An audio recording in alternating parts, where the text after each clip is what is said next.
কবর তখন আল্লাহকে ডেকে ডেকে বলতেছে, ওগো আল্লাহ, আমার জবানটা একটু খুলে দেন, আমার জবানটা একটু দিয়ে দেন, আমি একটু আবু যরের সাথে কথা বলতে চাই। আল্লাহ তাআলা সঙ্গে সঙ্গে কবরের জবান খুলে দিলেন। কবর কথা বলতে যাব, ও আবু যর গিফারি, তুমি প্রথমে বললা যে নাকে না সৃষ্টি করলে আসমান জমিন চাঁদ সূর্য কিছুই সৃষ্টি হইত না, তিনার মেয়েকে আজকে আমার ভিতরে রাখা হইতেছে। আমি কবর উত্তর দিতেছি, আবু যর, আসমান জমিন চাঁদ সূর্য কিছুই সৃষ্টি হইত না, কোনো সমস্যা নাই, কিন্তু কাকে রাখা হয় আমি কাউকে চিনি না, আমি একমাত্র চিনি হলো আমার নেক আমল।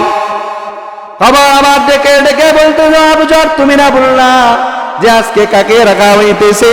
যে হযরতে আলী রাদিয়াল্লাহু তাআলা আনহু, যিনি জান্নাতে সার্টিফিকেট প্রাপ্ত সাহাবী, তিনি আজকে রাখা হইতেছে। ও কবর, আমি আলীকেও চিনি না, জান্নাতের সার্টিফিকেট প্রাপ্ত সাহাবীকেও চিনি না, তার স্ত্রীকেও চিনি না, আমি একমাত্র কবর চিনি নেক আমল। হযরতে আবু যর গিফারি রাদিয়াল্লাহু তাআলা আনহু কবরকে ডেকে ডেকে ডেকে ডেকে বলতেছে, ও কবর, তুমি কি জানো আজকে তোমার ভিতরে কাকে রাখা হইতেছে? আজকে এমন একজন ব্যক্তিকে রাখা হইতেছে, যেই ব্যক্তি না হইলে আসমান জমিন চাঁদ সূর্য কিছুই হইত না, সেই নবীর মেয়েকে তোমার ভিতরে রাখা হইতেছে।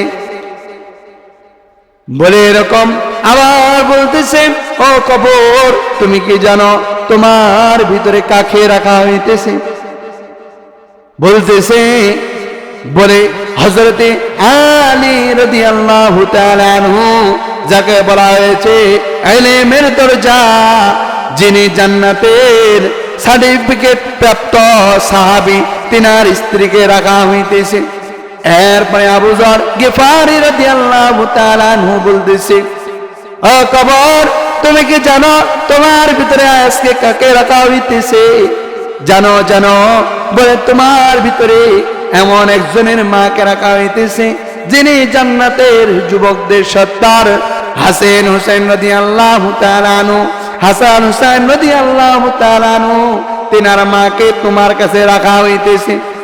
এরপরে আবু যর গিফারি রাদিয়াল্লাহু তাআলা আনহু বলতেছে, ও কবর, তুমি কি জানো তোমার ভিতরে কাকে রাখা হইতেছে?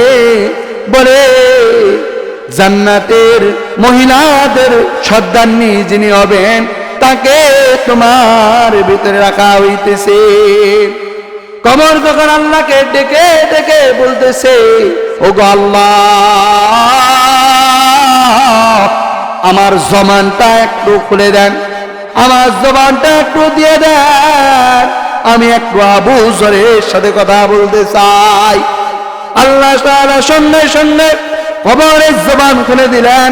কবর কথা বলতে যাব, ও আবু যর গিফারি, তুমি প্রথমে বললা যে নাকে না সৃষ্টি করলে আসমান জমিন চাঁদ সূর্য কিছুই সৃষ্টি হইত না, তিনার মেয়েকে আজকে আমার ভিতরে রাখা হইতেছে। আমি কবর উত্তর দিতেছি, আবু যর, আসমান জমিন চাঁদ সূর্য কিছুই সৃষ্টি হইত না, কোনো সমস্যা নাই, কিন্তু কাকে রাখা হয় আমি কাউকে চিনি না, আমি একমাত্র চিনি হলো আমার নেক আমল। আবার আমার ডেকে ডেকে বলতে, আবু যর, তুমি না বললা যে আজকে কাকে রাখা হইতেছে? যে হযরতে আলী রাদিয়াল্লাহু তাআলা আনহু, যিনি জান্নাতে সার্টিফিকেট প্রাপ্ত সাহাবী, তিনি আজকে রাখা হইতেছে। ও কবর, আমি আলীকেও চিনি না, জান্নাতের সার্টিফিকেট প্রাপ্ত সাহাবীকেও চিনি না, তার স্ত্রীকেও চিনি না, আমি একমাত্র কবর চিনি নেক আমল।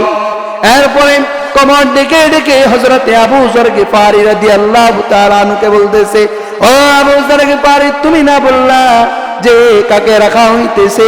জান্নাতের যুবকদের সর্দার হাসান হুসাইন রাদিয়াল্লাহু তাআলা আনহুর মা।